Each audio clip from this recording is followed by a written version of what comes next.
Hey, Stephen Butella here. Welcome, everyone.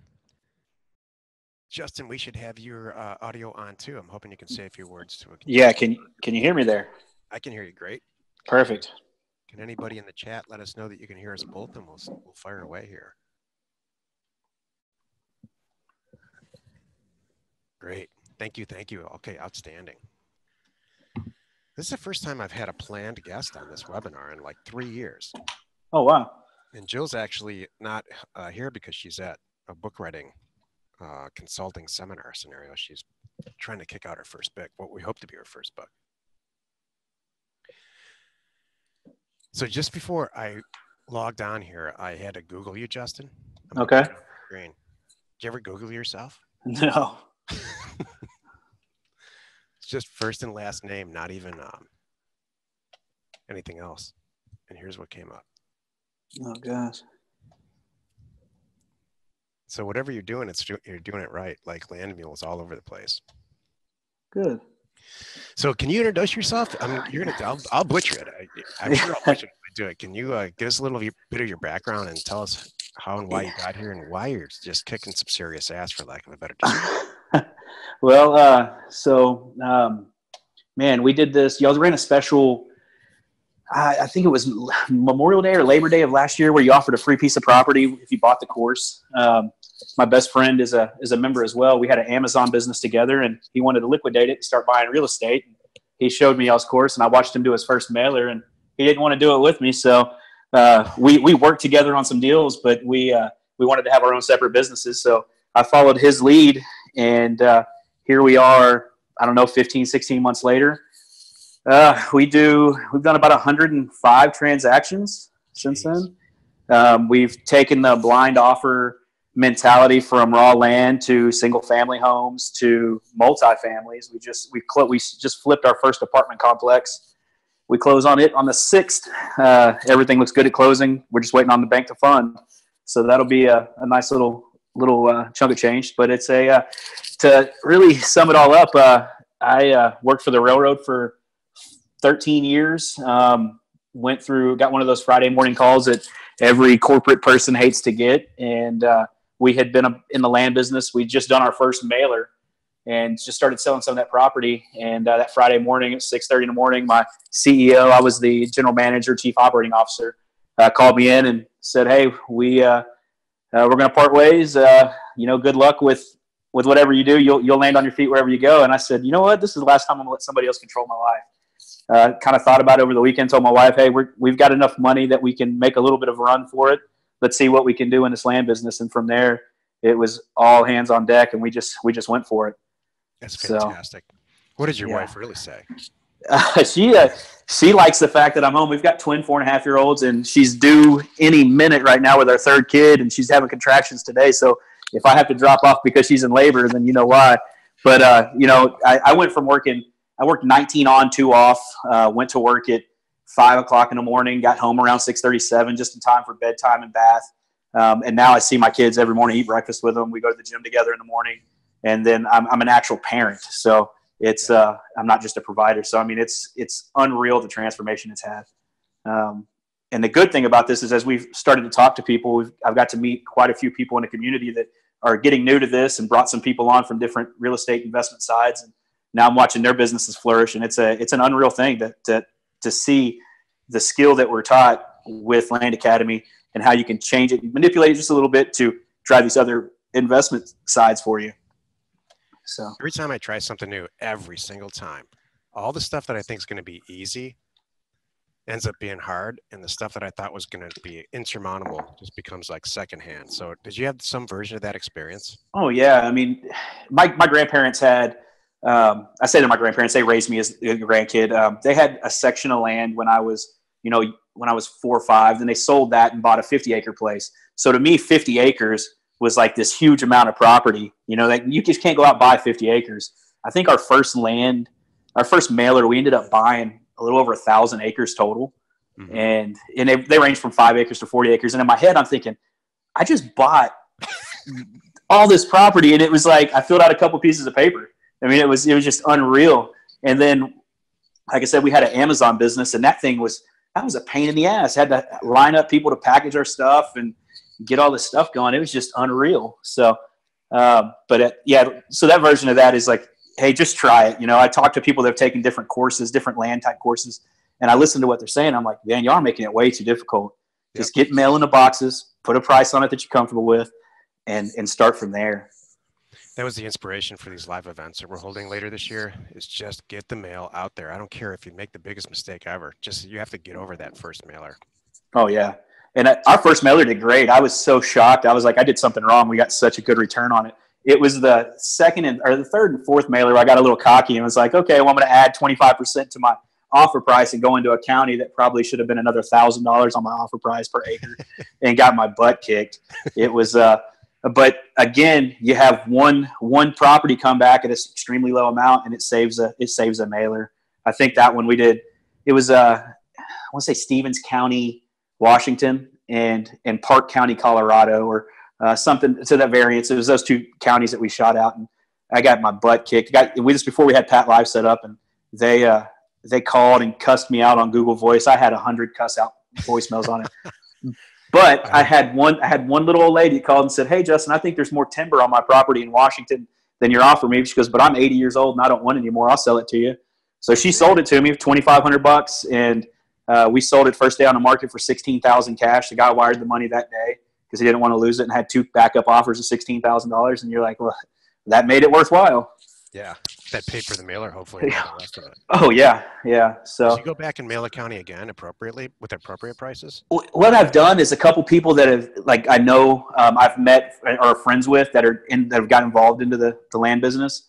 And I'll expand on that in a little bit, but I'll have them go back and mail my county that I've just done, or I'll do theirs, and we adjust the price a little bit. So, like, say I offered $150 and just didn't get the response we needed, and said, okay, it probably should have been about $195 an acre or $315 an acre.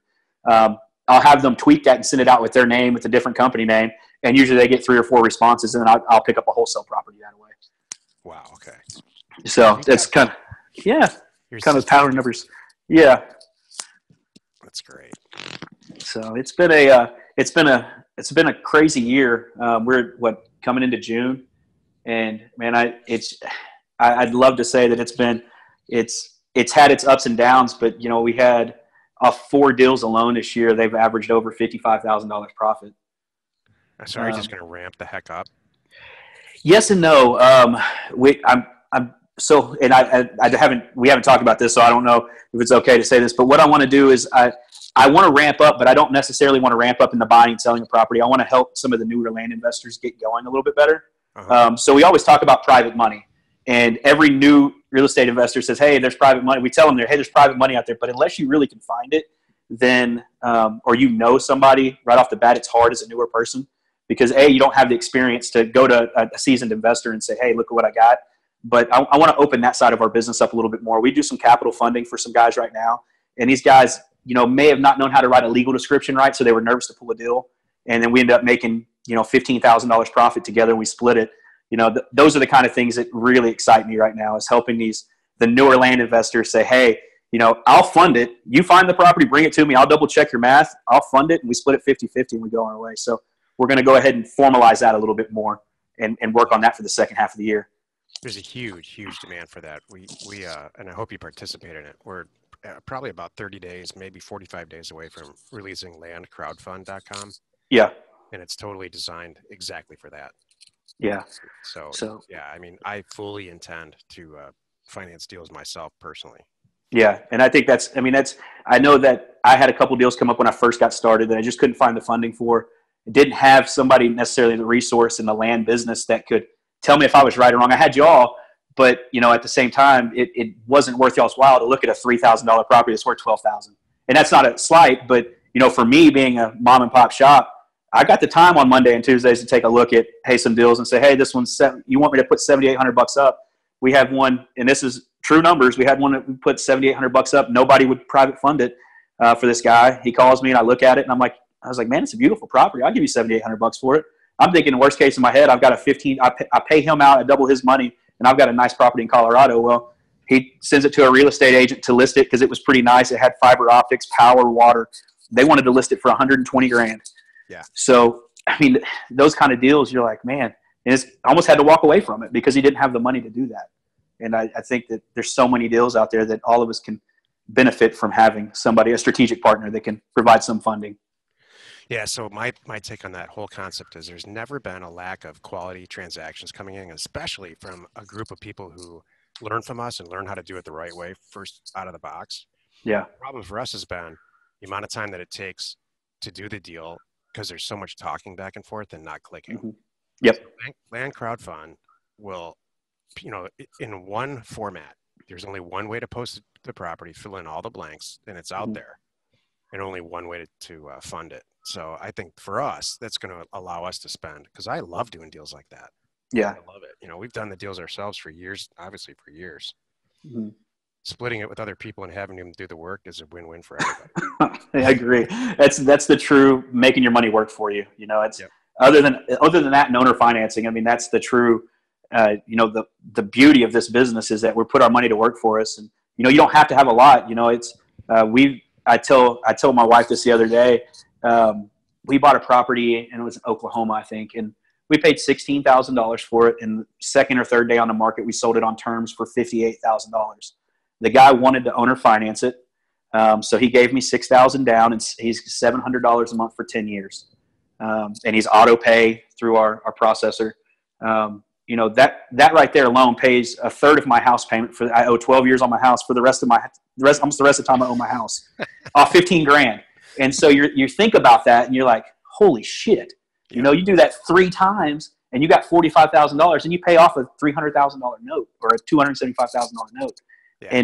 And that's the beauty of it. So that's the stuff that excites me about it. I mean, I'll talk forever on that.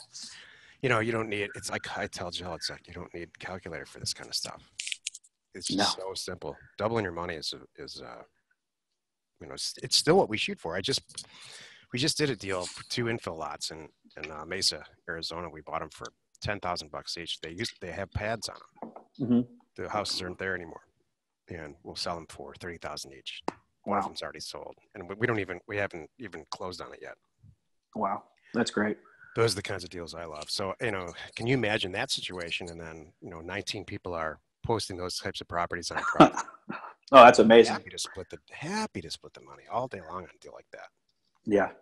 And again, so that's the advantage for us is for all of us, not just us, because we're all educated the same way. So, if it hits that, if it's gotten that far, it's like that crowdfund website is only closed to our members. Mm-hmm. So everybody's it's a quality deal if it's gotten that far. Yeah. Yeah. And for me, I looked at, a lot of the wholesale deals you see people post up and they're like, oh, wholesale deal. And we all learn the same way and you kind of price pretty similar. You see somebody bought a $500 property and they want to wholesale it to me for $1,500. I'm like, man, to me, it's not really a wholesale. Yeah, I can make a little bit of money, but that's a long play. I'd rather help some people right up front and then everybody benefits. Yeah, me too. So what's a typical deal look like? And then I'm going to ask you what this apartment building is. Typical deal to me right now is just kind of the flavor of the week. I just sent out 4,000 mailers last week. And people look at me like, you're crazy. And I said, well, I sent out 4,000 mailers and I'm not going to send out any more mail probably for 3 or 4 months now. That'll line us up. We did 2,000 houses and another 2,000 pieces of land. We just agreed on a 20-acre deal in a western state. I'm not going to tell you the counties I'm working in right now because you'll see them here soon enough. But, yep. My like on deals right now is that buy price for between $7,000 and $25,000 and that are worth between 21 and 75 back to us. So those are the deals that really turn me on right now. We did do a 135-acre place. We paid $55,000 for it. I sold it to a neighbor who had been paying the taxes on it for 60 years. I sold it to him for $112,000.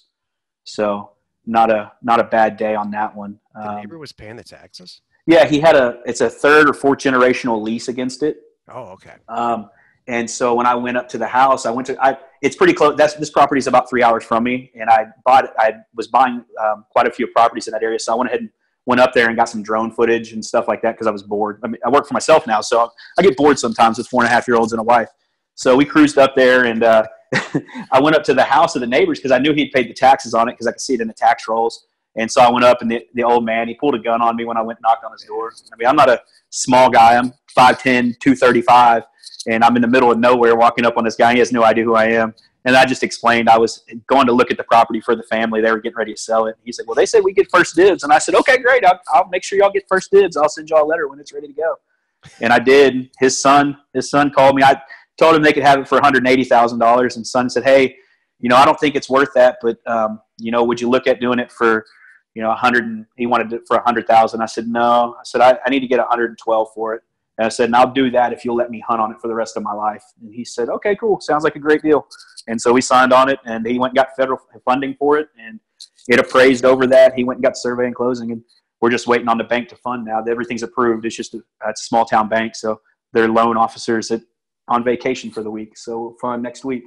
That's great. Yeah. And then the apartment complex, that one. So I built a letter of intent and sent blind offers out on every multifamily in the county I live in.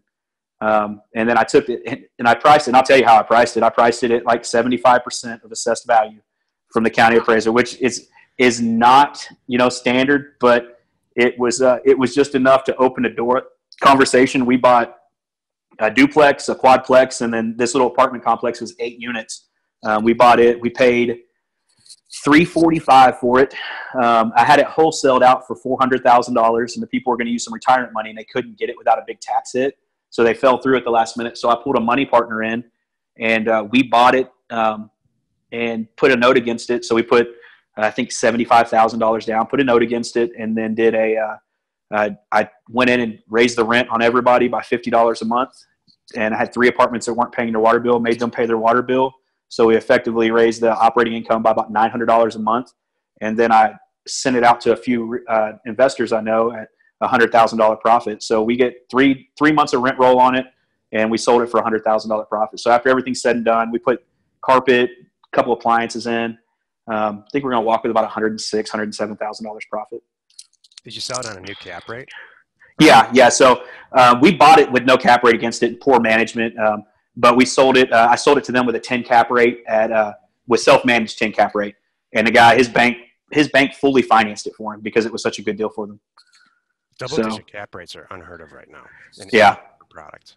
Yeah, and that's my banker. He's like, dude, he goes, these numbers, you should be getting more for this in the property. And I said, well, yeah, but we're going to make $100,000 for 3 months, and it's not a bad deal. And we made money. We didn't lose anything. Everything was covered by rent roll. So it was just a little bit of cleanup on the management side, and going from there. It's a sweet little deal. I wouldn't mind doing 2 or 3 of those a year, but it's at the same time, I remember why I don't have rentals. Yeah.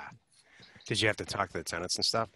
Yeah, I actually managed it. I was going to hire a manager, and I said, man, I'm bored. Let me manage it. This will be fun.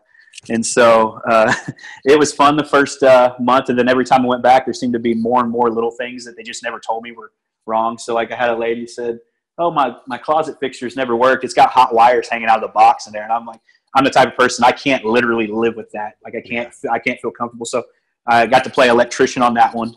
Had a lady tell me her hot water knob was not working all the way. And I go over there and her knob is just broken. So I had to replace the knob. That's where land rules. You get some owner finance deals, you get the same cash flow, and you don't have to talk to the people. So I'm getting questions about how you do your mail here. I don't know if you can see them, but my big picture question is, do you use the mailer that we have suggested in the program and on O2O? Actually, do you use O2O at all? Yeah, I use offers to owners. Yeah. Okay. Yeah. We use them. The mailer. So I took the mailer and maybe adjusted the words a little bit, but it probably is pretty similar to the land side is. The house one is totally different than the mailer that we use, because I actually have a purchase sales agreement that is vetted with the title company. And the letter says a little bit different on there. It has the same pretty much wording, but I have some numbers that mail merge in on the front page too, that like, hey, this is what we're offering. This is what closing costs are. This is what we're totally going to pay for your house. So why it looks low, we've got to account for X, Y, and Z. And we started playing with that a little bit. When last time we talked, we found that we had the county drop either the county or I made a mistake when I dropped square footage and ran the formula. We blamed it on the county when we talked to the people, but I added in a range on this last mailer that said, hey, we will pay up to X amount this way. That way we're negotiating. It was about a 5% spread, 5 to 8% spread on what we offered was our blind offer, but we could pay up to this for this area just because we knew it was a little bit newer build house. We knew that if we walked in and didn't need, bathrooms done, we could pull some money back out of the amount that we could get for it. And then we went ahead and lined up hard money in the event that way we could flip if we wanted to. So we had the option to cherry pick any deal that we wanted to keep instead of wholesaling them, which I know is a little bit different than what y'all want to teach. But for me, we wholesaled 12 houses in the last 6 months, and those guys made $500,000 off those damn houses. And I want a piece of that if I can get it. So It's just a matter of the funding and how that works. What's your average spread on a house? What do you make? Oh man.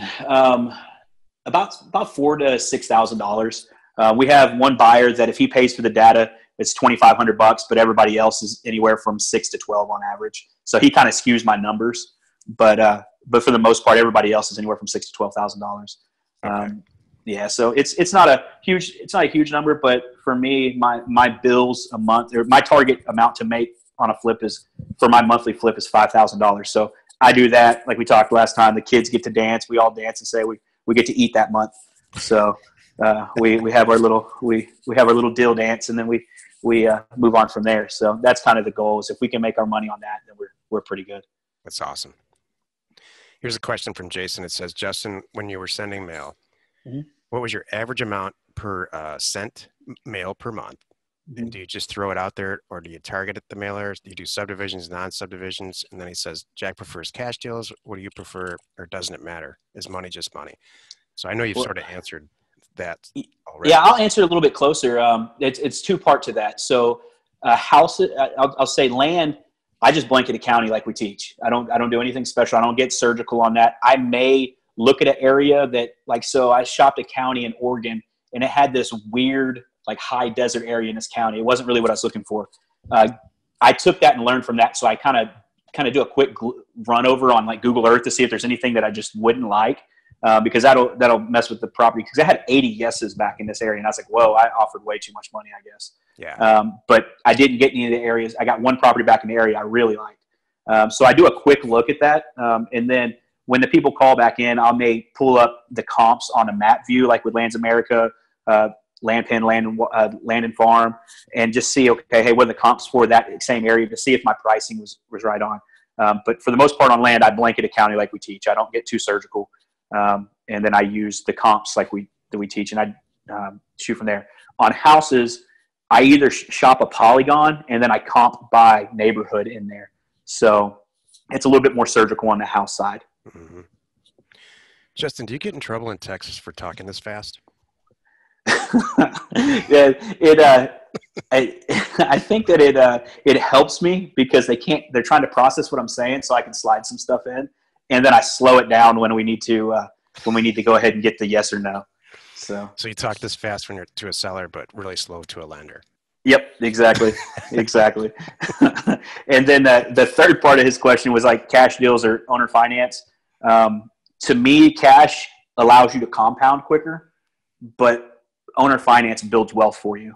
And it's a balancing act. So for me, if you can make 300% plus 10% on top of that on an owner finance deal, do that all day. Well, you're about to be a private lender, so pick up the wealth part. Yeah, and that's for me, the cash is cool because it sounds, hey, yeah, I made $50,000 cash on this deal. I made this or that. That sounds cool when you're talking to it, but your real money's made with your money working for you. So you throw that 10% interest against your 300% return, and you're laughing the whole time because it makes sense at that time. You have to have some version of both to really get it forward. No, you're exactly right. All right. Michael asks, what this question isn't for you. Oh, he says, can you go over your house mailer pricing? I think he kind of did Polygon it. That's exactly what I do, by the way. Yeah. We Polygon it, and then my range. So I kind of reverse engineered what an investor does. So if most people that stumble into land, they have looked at bigger pockets first, and you hear the term 70% rule. Oh, I want to be all in at 70%. If you talk to some other more experienced house investors, they will tell you that the 70% rule is great, but they're not going to turn away on a $150,000 or $200,000 house. They're not going to turn away 20% or getting it at 80%. So kind of find that balance in there. And then I reverse engineer down saying, okay, I think it's going to need this make and model house in this area might have some foundation. So I'm going to go ahead and put $4,000 in for that. I'm going to touch both bathrooms. I'm going to touch each one of the rooms. I'm going to do a little bit of this and a little bit of that. And usually that works out to between about a 55% and a 63% kind of price range on the median comps is what I do. That allows your investor, if he wants to go kill it on the remodel, he's got high end comps he can get. So he finds $3 or $4 to sell from the square footage per square foot. And that helps him out a ton. That's great. My take on that is that we don't touch it at all. And we're now known in the markets where we mail by the people who we sell the properties to, the people who actually do touch the property. We don't touch it at all because we want to leave it to them. I don't want to squeeze another. I try to make between 15 and 20 grand on a house, and we do. That's what we make. So nice. And we're done with it. Yeah. No, that's here the market's been kind of set by a few bigger wholesalers, and they're not great wholesalers, but they do a $5,000 just set commission that they do. So that's kind of what's around the marketplace for us here. And again, that's just knowing the marketplaces that you're mailing. Here's what we charge $5,000 for. The property's under contract. The seller, it's all locked up. Jill has completely locked it up. It's in escrow, but assignable. We will assign it for $5,000. Yeah. Yeah. And that's all my deals have been assigned deals. They have not. Oh, been. Okay. Yeah. So when we talk, $4,000 to $6,000, that's assignment fees. Okay. I see. Because we close on it and then mark it up to try to get 15 or 20. Oh yeah. And that's where the hard money lining that up for us is, and that's kind of the range we started is as these deals come in and if we're getting it at 60 cents on a dollar and it's going to need carpet and paint. For me in my market, I can line that up fairly quickly. And, if I can make $40,000 or $50,000 off that, I'm going to do that all day. But that's just, right, so again, the market. You're not new. You have a lot of experiences, but you're relatively new sending blind mailers out. Has your experience been more positive with land, less positive with land, or how would you rank it all? Land, there's less emotion attached to it than a house. Your house, you're looking at somebody's home or it's somebody's investment that went bad. So you tend to get more distressed properties or people that are just done with it. Land, it's generational stuff. It's people that are just tired of it. Like the land we bought today, the guy bought it. He's like, yeah, we were going to leave it for my grandkids, but my wife doesn't want to leave them anything now. We don't want to deal with it. And I said, okay, cool. Well, they paid $10,000 for it in 2006. I can see it in the public record and I'm going to buy it for $3,000. Hey, I know that in 2006 it was worth 10 grand. Somebody bought it at that point. So triple my money. I'm okay with that. Yeah. So that's land it's hard to beat it. As much as you want to try with the single families and multifamily, it sounds cooler, but land's where it's at.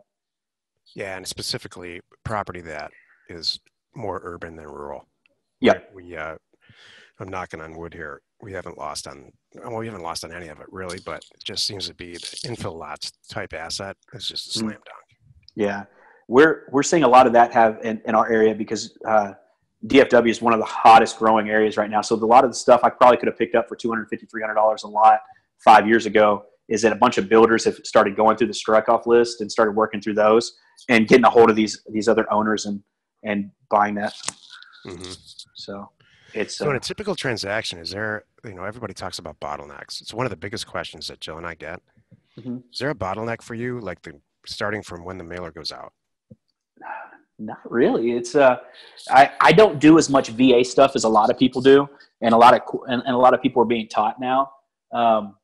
So like I sent, let's just use the last couple mailers. So I send mail out. I know that about 14 days, I'm going to start hearing back. They go to Pat Live. I call back the hot ones. In my script with Pat Live, it's pretty simple. Hey, for me, I use it for houses too. So they have a precursor question. Are you calling about a house or a piece of property?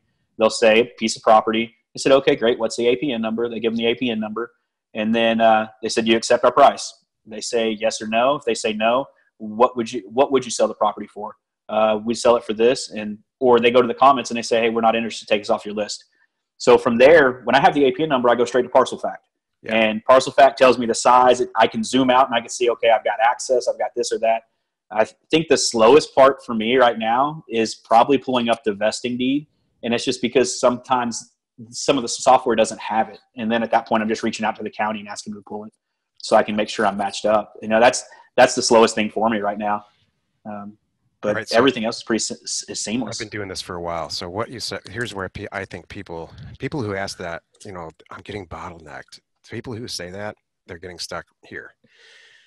You talk about price in the first 3 sentences, and the bottlenecks that I see with people are they just for some reason are uncomfortable saying, look, do you want to buy the property? Do you want to sell the property or not?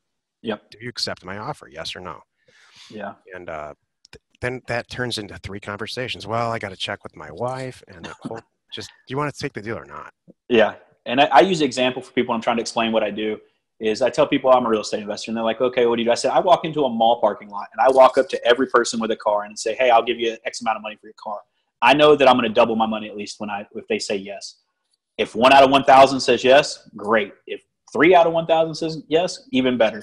I met with a guy today. His wife works with my wife. My wife works part-time at our kids' Mother's Day out. She wanted to get out of the house, got tired of hanging around me. So this lady reaches out to my wife and says, hey, your husband buys and sells land, huh? And she goes, yeah, my husband bought a course back in November, and he's struggling with it. So I met with him just right before this, met with him at 2 o'clock today, Central Time. And I asked him what course. I won't blast the course. I hadn't heard of the guy, so I went ahead and Googled him real quick. And he told me his mailer process was that he sent him a letter and just tried to build a relationship with him. Oh, and I said, well, what kind of relationship do you want with these people? Well, to see if they want to sell me their land. No. Well, yeah. And he goes, I've got 45 voicemails to call back to talk to these people about their property. And I said, well, are they interested in selling? He goes, I don't know. They want to know what I'm going to offer them. I said, well, what are you going to offer them? He's like, I don't know. And I said, well, because I got to research the property. I said, we should have done that before you sent the letters out. I said, I want you to do something for me. Stop doing that right now. Yeah. And he looks at me like I was crazy. And I said, how much money have you spent on mailers? And he said, I spent $1,800 on marketing material. I said, okay. I said, if I get a property here in the next day or so, I'll wholesale it to you. Don't send any more out, and then you can sell it. That way you can tell your wife you got a property and you're going to make some money. I said, and then we're going to sit down and I'm going to walk you through how to do it correctly. And it's crazy to think that, hey, he's been doing this now almost a year and he hasn't gotten a deal. He spent $1,800 in mailers. And, to me, that's in my head. That's almost 3,000, 3,500 pieces of mail with data and everything. And I'm like, he should have had at least 10 pieces of property already. Well, I bet his mailer piece, specifically the mailer piece, obviously doesn't contain a price. No, it doesn't. It says, hi, I'm a real estate investor in this area. I want to buy your property. Let me know if you'd be interested in selling it. And call me at this number. And it's his Google Voice number. So they call that number and they say, yeah, we're interested in selling it. We want $1 million for it. You want to give it to us? And so he's got to deal with every one of those phone calls. And I said, he goes, well, how do you do it? And I said, hey, I'll give you $3,500 for your piece of property. And I showed him my script on Pat Live. I said, they called back and this guy countered back. I'm going to call him back and tell him I'll give him the difference between what I offered and what he did because I still know I'm at 40, 44%, 45% of market value. And I'm going to get it for that. And he's like, no way. I said, watch, you can listen to me while I do it. So I called the guy right there on speakerphone. And I said, hey, this is Justin from my buy side is called Land Couple. It's Justin from Land Couple. I got your offer back. I said, man, I just can't get to $3,500 on that piece of property right now. But I can do $3,000. I'll have a notary there on Tuesday with a cashier's check from Wells Fargo if that sounds okay. He said, okay, great. Sounds perfect. And I said, your wife's on the deed. Can you make sure she's there to sign to you? All you need is your driver's license. He says, yep, we'll be there. I said, perfect. If you've got the vesting deed, do you mind sending it over to me? He goes, can I take a picture of it? I said, that'll be perfect. And he said, great. I'll email it to you right now. Done and done. And exactly what we do. And it's a good and simple little process. It's not, this guy's sitting to me like, holy crap. I'm trying to be these people's friend. And he just says, hey, I'll give you this for your property. No. Okay. How about this? Okay. Sounds great. And he's just sitting there and like, man, what did I just do? Yep. So it's a great thing to see that. And it works in all the different realms of real estate investing. So this question is mostly for my own benefit. Okay. Have you spreadsheeted out what you could do as a private lender? Yes. So the reason I held back on some of it, so trying to target like where I want to be with people, and I'm still working through in my head. I originally set it up at the beginning of the year, and I kind of pitched it to a couple guys that are corporate guys that want to invest, and they buy into these apartment funds and things like that. And I said, hey guys, I'm going to fund an LLC. It's going to be 10 spots. It's $25,000 each to buy in. You'll own 9% share of it. I'm going to hold 10% for the management. I had just bought a ton of property, and I didn't have enough money to buy my own share at the time in my acquisition funds to buy my own share in it. So I pulled back because I wasn't going to own enough of my company. But it funded in 6 minutes. That I had $250,000 in cash just waiting to go. And so I was like, okay. So I kind of pulled back, and I think we're going to do an initial offering of about $100,000 in private lending for deals in the range of sub $10,000 deals, and then just compound those and see how those work out. Yep. Just leave all the money in there. Yeah. Yeah. And then just look at it in like, I don't know, a year or so and just make some decisions together. Yeah. And it's actually just going to be me and another guy on this initial offering. Oh, so we were going to do 10. So it's just going to be 2. And we worked out a different split. He's just silent. He does half the money. I'll do half the money. And then we'll have a 70-30 split on our business. So, but it's so it's a nice little thing for him, but it also keeps it advantageous for him as well. So if you put $100,000 in, and let's just say, I'm just thinking out loud here, you guys put $100,000 in, you're not going to use the money for any of your deals, right? No, that's just only for private money. And so you're probably going to conservatively double your money in that 1 year time frame. If I only double my money, I'll be let down at that point. Right. So I mean, super conservatively, you're going to turn $100,000 probably into 250 to 300 by the end of the year. Yes. Yeah, it's fantastic. I hope you film it all. Yeah, I mean, I'll do that for you. The other hard part to that is the terms deals. Is what do you do in the event that you have your private money for somebody that sells the terms? And so that's kind of what we're walking through, is how I want to do that. If it's an automatic buyout for the person that came to us, is it hey, we're going to buy you out at this percentage, and have that understanding up front. Because then we hold the note at that point. And again, but for us, it's money working. If that $100,000 is making $10,000, we've doubled it. So it's $200,000. Now it's making $20,000 extra bucks a year in just interest alone if we did all terms deals. I'm glad you brought that up, because it's hard to explain to some people that everybody who's ever owned a business, you have products that really just do well, and you have products that are kind of lost leaders, and you just accept that. You can't double, triple, quadruple your money on every single deal, No. I've had some deals where I lost $1,000. I've had 3 deals where I lost money, and I was glad to lose money on them to get rid of them, because looking at Google Earth, everything looked great. Buyer goes out there and they find a barbed wire fence that you can't see via satellite, and those properties got sold as is, where is, and they went out that way. So there were access issues? Yeah, there was access issues. Okay. So again, that changed my buying criteria. I went to where it was a county road, has to touch it, either dirt maintained or asphalt, just because for me at the beginning, I couldn't risk having something like that happen. Right. So what did the buyer say? I mean, I've been in those situations where, and we still don't budge on the price. We just wait a little longer. Yeah.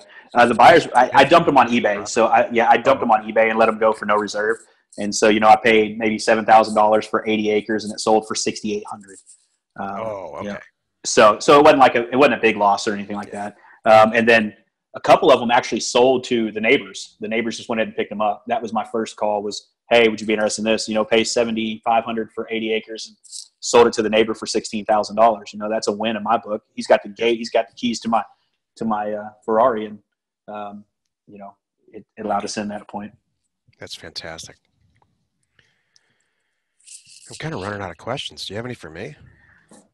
Not really. I think that it's I think that what we're seeing, you're starting to see some people gain some interest in with this live class. I'm excited to see what's going on, with how that's going to be interpreted by the groups there, because with the brain power you're going to have there, that if we don't have mail on the way when these people walk out, then they're not getting it, I guess. Yeah, I should mention that Justin's going to be at the live events on our dime, because he's obviously taken this program to where we think it all can go, and he's going to be there to help.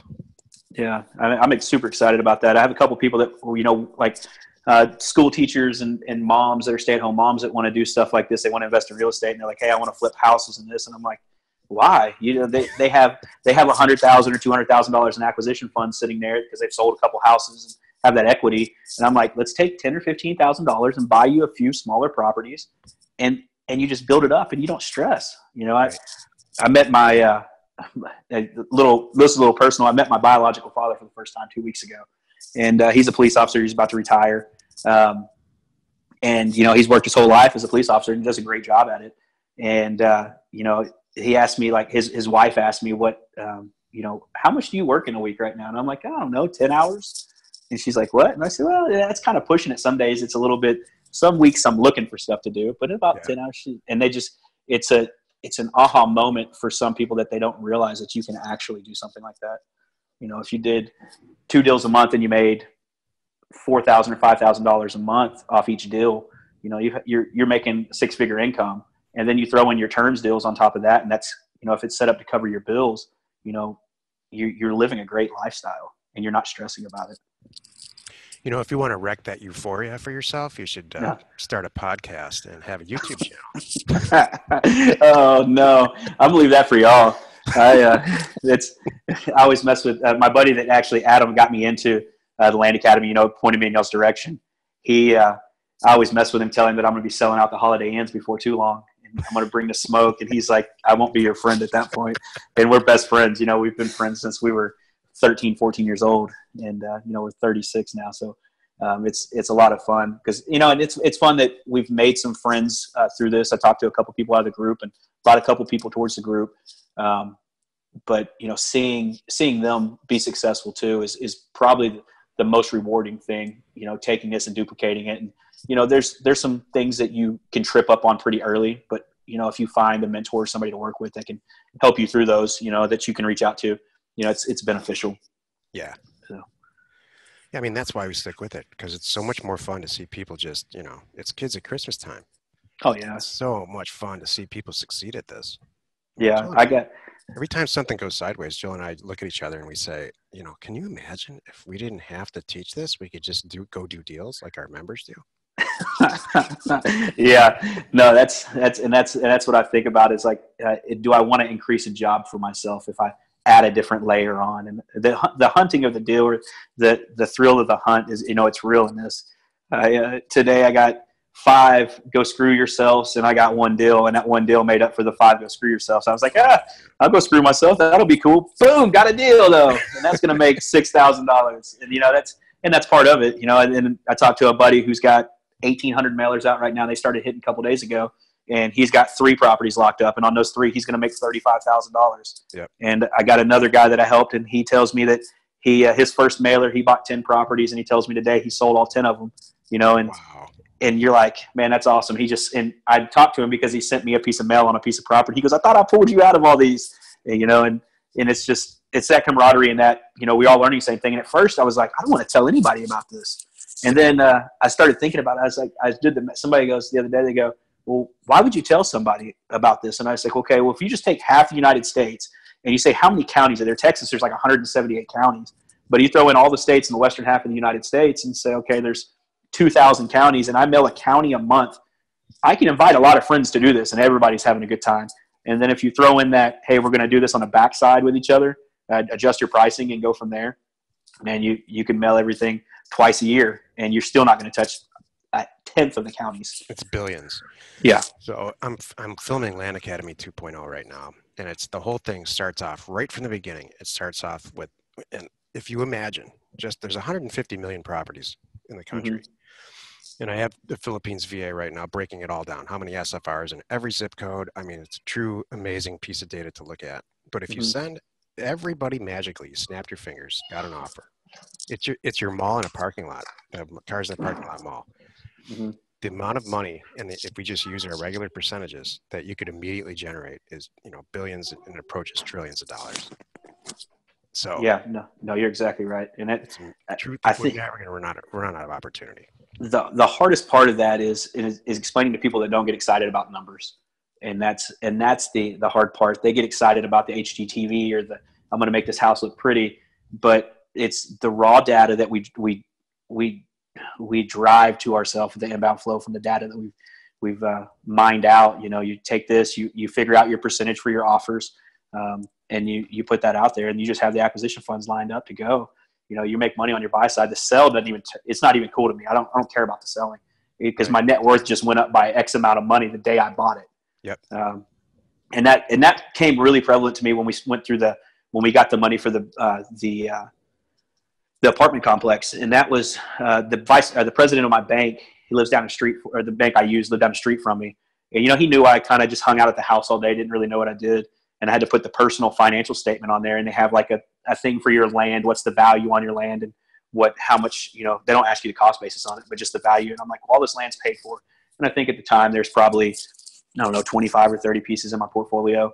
And he's looking at it, and he looks at like kind of your net worth at that point. He's like, man, dude, you got a ton of land. I said, yeah, it's not liquid, but I mean, it's got a good asset. He goes, if you ever want to wrap all this up, we could really do some damage with what you have. Yeah. And that's the cool thing about it is, people don't believe that you literally become a millionaire that quick with land and raw land. It's super simple. It's just doing, 10 deals that you buy for 100,000 that's worth 200,000. And that's all day. You could do it at 50%. We could find, yeah. Everybody here is 10 deals away from being a millionaire. Yeah. I agree with that 100%. I mean, you look at the $15,000 example I used earlier and sold it for 60, and then it's going to pay out $90,000 over 10 years. You put 10 of those in your portfolio, you're a millionaire. Or you put 11 of them. Sorry, let me do my math right. Right. You do 11 of them, you're a millionaire. Right. You want to take a couple questions? Yeah, sure. Rod asks, how much do you spend in a month in advertising? Advertising, I pay the Lands of America dashboard. I throw a sponsored ad on Facebook every now and again. And then eBay, I usually run an eBay ad or two a month. So the land dashboard just went up in price. I don't remember what it is now. I think it's $400 a quarter, $475 a quarter. And then probably $70 on eBay. Yep. So probably $300 a month in advertising. And that's on the high side. Pennies. Yeah. Yeah. I mean, that one, I do that just to kind of generate things to my post, just to kind of get people to the Facebook page. So if somebody looks me up on my buy side or my sell side too on Facebook, they see that, maybe 200 people or 300 people like this picture, but yeah, it's mostly just fluff on there. You got the car collector disease too. I saw that on there. Yeah. I'm a car enthusiast. When we got ready to launch this, I sold my 65 Cobra I had a silver one. It was a backdraft replica car. It was my dream car. I owned it for a year, and I sold it because I wanted to season some of my notes. And so I cleared up that capital to open up more acquisition funds.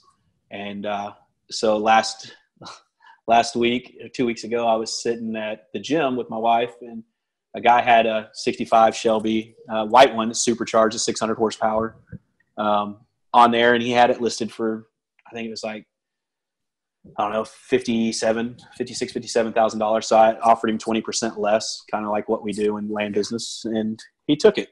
So I'm now the proud owner for another car. So my wife didn't want me to have another two-seater, but we're going to, the deal is that I'll do a few little things to it, drive it for a month or two, then I'll put it back up for sale. Yeah. So that's the way I buy classic cars too. I buy them at half price. Yeah. Yeah. It's definitely I took a buddy for a ride today. I don't have plates on it, and luckily I live on a country. My neighborhood's kind of in the country, but we're like 120 houses, and it has a country road that's not much out there. So I kind of took him for a ride in it, and man, that car it makes so much power so quick that it's unreal. 600 horsepower with what? With drum brakes too, right? No. It's got Wheelwood six piston slotted cross drill rotors. I mean, this car is built for the track. It's got a 6-speed transmission in it. It's BMW M3 suspension underneath it. It's a beautiful car. It can be a handful. It's 2,400 pounds, so 600 horsepower, 2,400 pounds. If it tells you anything. That's hilarious. Yeah. So I think what I'm going to do next when I sell that, I'm going to buy there's a car company. I like niche cars and coachwork cars. There's a car company called Vanderhall out there. They make a little 2-seater, 3-wheel car. They look kind of like an old Lotus 7. Yep. I'm going to take one of those and I'm going to put it on Turo and rent it out here in the DFW market. And, I've got a friend that has a dealership that sells them. I'm going to reach out to him, see if he'll cut me a deal on one. And then I'll list it for $150 a day to rent it. And 3 rents covers the note on it. And yep. I'll drive it the rest of the month for free. Do you make everything a business? I do. It's I don't watch TV. That's what I do. Every single thing I'm interested in becomes a revenue stream. Yeah. Yeah. So that's it's a sickness, I think, but at the same time, it allows me to do it. If I can do it for free and enjoy it, then it's not work to me. It's just play. We live right in the ocean, and I need a tax break company. So we're accumulating, half price, less than half price vessels to have for like a sunset cruise kind of company. And it's Nice, working out great so far. nice. All right. So Jerry says, do you have an LLC structured? I do, I do. We have an LLC for our company, and then our buy side actually has a DBA against our LLC, so it Mhm. kind of looks like a parent company. And then when you go to our website, it says, our buy side. People want to know who you are, if this is real or not, and it kind of explains, hey, we work with investors, we wholesale off to investors, or we sell it through our parent company, which is this LLC.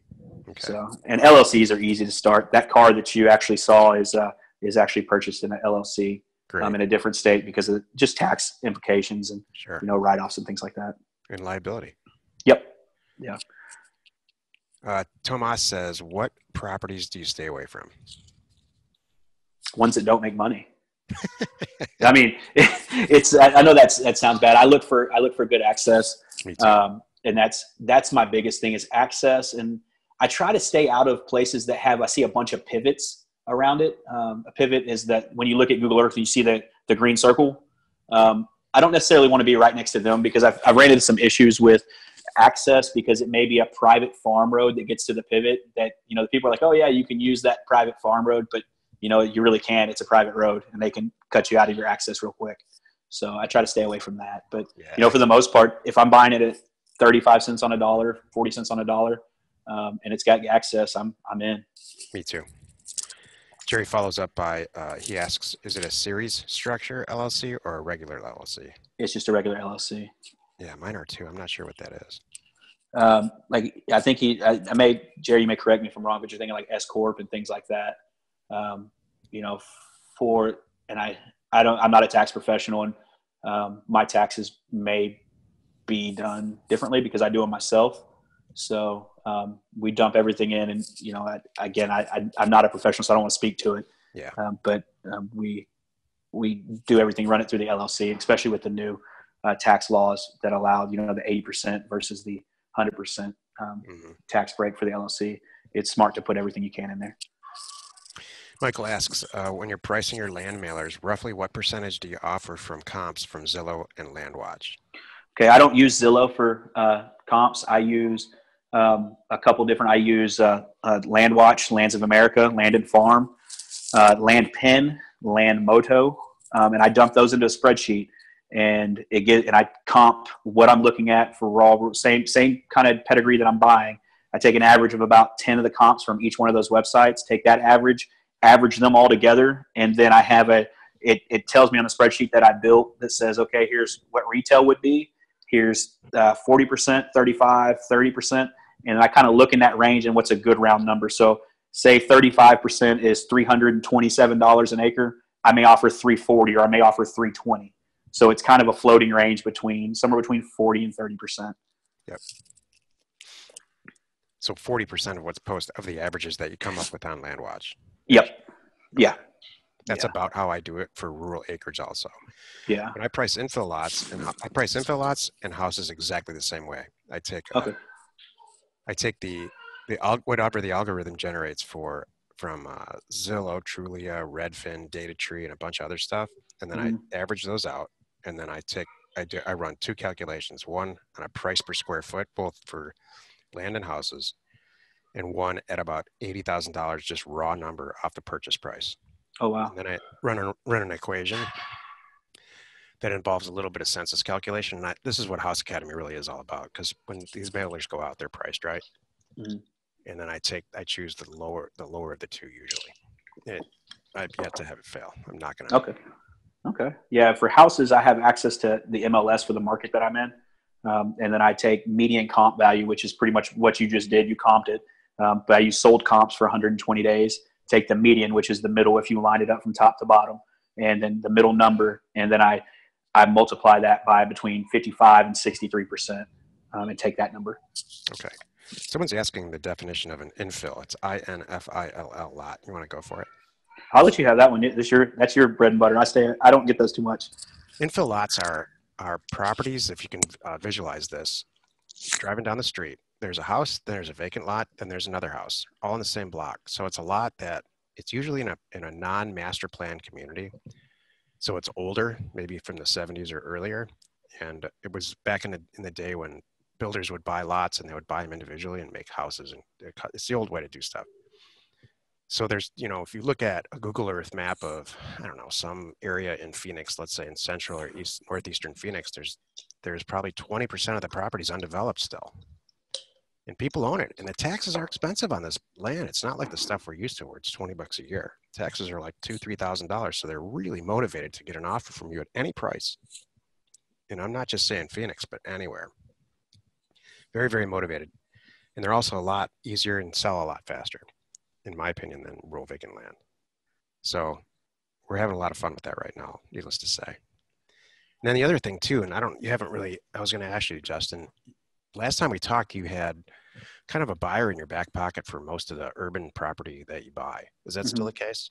Yeah, no, he's still there. I give him first call on everything in the county. And then the duplex we bought, I called him first and he just didn't like the city. It was in his county. He didn't like the city. So I actually wholesaled it to a guy here that's also a Land Academy guy, Adam, who's my friend. And we did, a wholesale on that, I think was $9,500 was the assignment fee. And then he flipped it after 4 months and made $40,000 on it. So, we had $50,000 in equity on a $185,000 duplex that we created just doing these blind offers.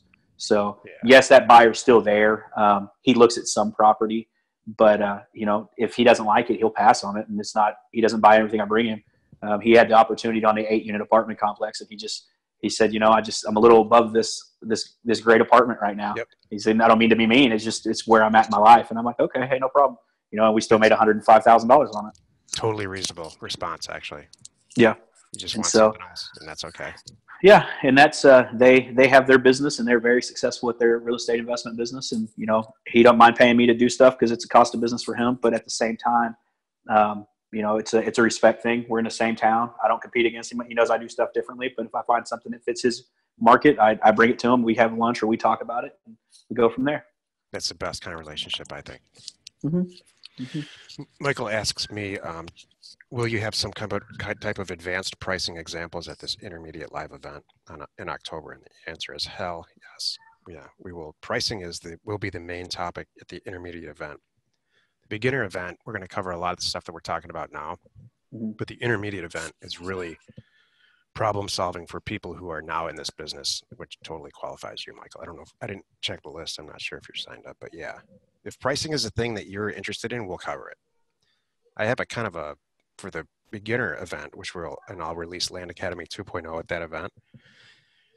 We're going to go through the whole process of what this is all about. At the advanced event, we're going to solve people's problems. And in both events, by the time you leave, there will be mail in the postal system. So whether it's your first mail or your 50th. Yeah. That's huge. I think that the biggest hurdle for any new Land Academy member and some that are a little more seasoned is that nerves of, did I get my data right? Did I scrub it right? Am I looking at the right place? And it shouldn't be, because, we talk about just take that jump. If you find a county, you can go through, like we just said, how to price it through the different websites that are out there. Spend a little bit of time, find you a county that you feel comfortable in that price per acre. Find a size that, if you had to buy 5 properties, you could afford it, or be ready with a buyer on the backside to wholesale to, and just pull the trigger. That's part of it too. That's what these events are about. And I'm so glad.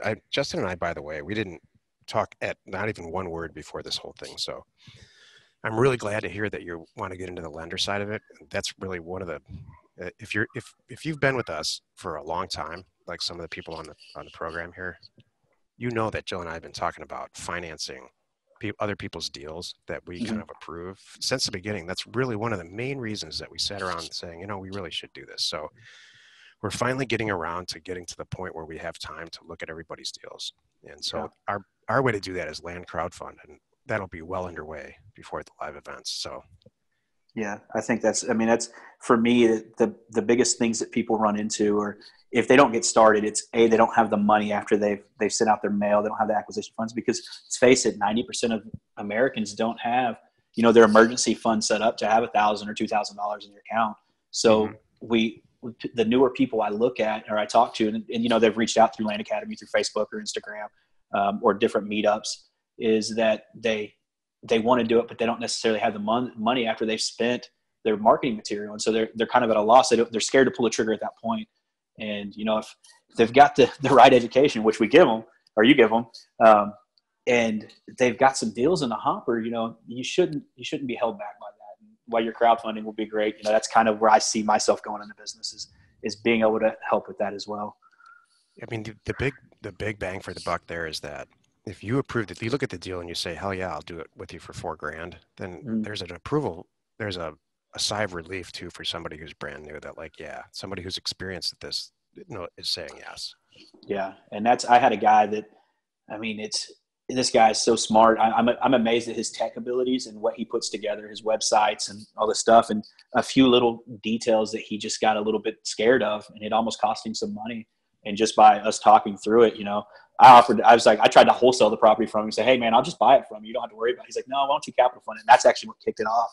And we went from there, and, you potentially make $50,000 or $60,000 by putting up, I think $15,000 total, on 3 or 4 deals with him. It's huge for me as a return, but at the same time, it's allowed this guy to get into the business a little bit deeper because he's made he's made that same amount as well. And so now what can he do with his business and how can he scale it? Yeah. Michael's got a couple of questions here. Are there spots available in October? I haven't checked recently, but I know we're getting close to the end. If you actually email support@landacademy.com, Aaron will let you know there.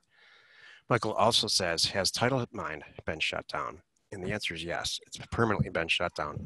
I'm looking to replace it with Data Trace, in a similar kind of deal that we have with Pat Live, where we're not involved in it at all. We just negotiated a smoking deal for people who are members, and we don't take any money. So what happened with Title Mind is that we were doing a lot of deals for people, and they were all everybody's worst deals. So people were doing it as they should, based on the vacation, doing their own deals or sending it to a title company. But the ones that were unsolvable, we would get for a pretty rational rate. And and that's just, I don't have the patience for a title company and all that. And we tried it, and it kind of just didn't work. That's the truth of it. How's that for honesty? Yeah. I've got a property right now that I've went through 4 attorneys and trying to get done, and I couldn't get it done. And I'm like, I want to help this little old lady put 12 heirs on an heir affidavit because she didn't probate her husband's will, and the will's over the time period. And, the family won't sign the affidavit of heirship because they don't like her. And, their portion of it's like $250. He had 12 kids. And so the 12 kids get to split 25% of a $55,000 house. And there's only 10,000 in equity in it because they took a loan in 2006. He died in 2009, and she still owes $46,000 on the house. So it's it's those type things are horrible. And the only way around it is if they won't sign it is to get the lender to sell me the note and do a friendly foreclosure on it. And it doesn't sound like there's enough money left in it anyway. Well, the house is worth about 130. So there's 70,000 in profit, but it's just it's one of those type deals. It's, I sat across the table from this lady. I was going to try to help her out, and I've done everything I can. So yeah. Let's see here. Kathleen's having trouble getting into LandPin, and the people who run LandPin are on this call. So yeah, we are experiencing, for whatever reason, in the last 30 days, a massive traffic increase on the support sites like ParcelFact and things. So we're working on it. Tomas says, so Jack, do you look for infill lots owned by the same owner for over how many years? I don't. Actually, I would love for Justin to answer this too. So if we go into a market, like let's say a suburb of Phoenix in Arizona, this is what I do. I go in and I look at all the properties that are zoned SFR, and I make sure that the improvement value or the improvement assessed value is 0. or the improvement percentage is 0, or both, depending on the quality of the data. So what it tells me is that it's zoned SFR in an urban town or zip code, but it also does not have any improvement value. So that tells me it's a lot. And I send every single one. I don't, if they don't have any mortgage, I make sure there's no mortgage for sure. Yeah. On infill lots, I do the same. On houses, I look at 5 years and older owners, and then I look at 50% to 100% LTV or an equity. So that way I'm getting people that have money to play with, because I try to buy some of that equity from them. Yeah, you know, last time we talked, you said you did that. And every time I do a mailer, I think about that. And then instead I just go for the 100% equity. I know we're walking away from deals, but I just don't want to deal with any lenders because we want to do the deal so fast. Yeah, but on a house though, my rationale behind that is on house, we're not self-closing. We're going through a title company. So the title company is going to deal with the lenders. I'm going to pay them the same amount of money, whether I am or not. So I might as well put them to work and let them get the payoff. And, Yeah. It's been nice. Sometimes they find a lien that, we would have missed. But it's been, for me, since they're going to go ahead and do the lien report, they're going to do the title, chain of title. They're going to go ahead and fix all that. And they're handling it, since it's a house, and you want title insurance when you buy a house. I do that 50% equity up to 100, and then look at that 5 years. And does it work out? Like, what percentage here's my big question then. Of all the deals that you close, what percentage fall into that category that are where they do have a mortgage on them? So I was trying to think. Out of the last 12, I bet there was only 3 that were paid off. Okay. So 9 of them had a mortgage. So that's how many deals I'm probably leaving on the table, by the way I scrub this data. Yeah. Probably. I've not putting that in on some, but I started putting that 50% to 100 to tighten it up a little bit. But like that old lady's house that, she bought it in 2006, it would have hit my 5-year mark, and that's what she did. But I didn't have the equity in that one, because at that point I was pulling from RealQuest, and their equity was a little off on a data for DFW. Data tree is not. Yeah, that's right. So I wasn't using it for that, and I picked that one up. I wouldn't have picked it up in my new scrub, but I did on that one, and she had 20% equity in it, and we were going to, get it for that amount. Yeah, we're releasing a data tree subscription with House Academy. Okay. And it will replace RealQuest. So I agree. No, the thing that data tree that really excited me with the houses is I could make my polygon on there freehand. Say I'm going to shop between this area and this area, and I just circle it, and it gives me all the data inside of that. That is huge. Believe it or not, that RealQuest has that too. What? Yeah, they do. If you look real closely, I did actually a YouTube video on it. There's a mapping function in RealQuest. It's just like everything in RealQuest. It's rough. It's way more rough than data tree. I think we're over in time.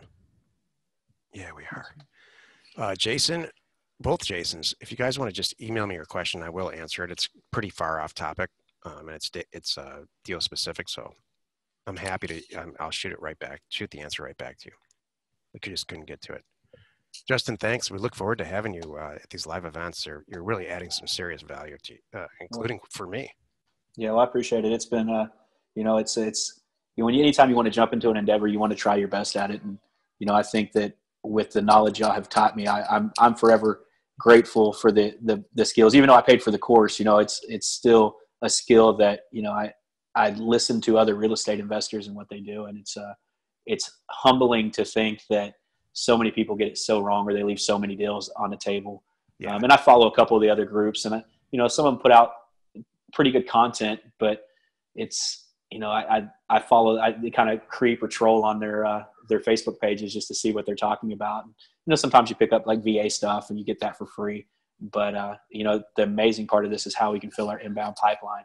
And that's where you make your monies on the deals. And, I can't thank y'all enough. And for me, it's exciting to see where it's going. And I look forward to be a part of some of these live events and helping some more newer investors get to where they can be financially independent, because it's, like you said, you're 10 deals away from being a millionaire, and you're not flashing Lamborghinis, you're not flashing Ferraris, but couple $15,000 deals and you're paying your mortgage pretty easily.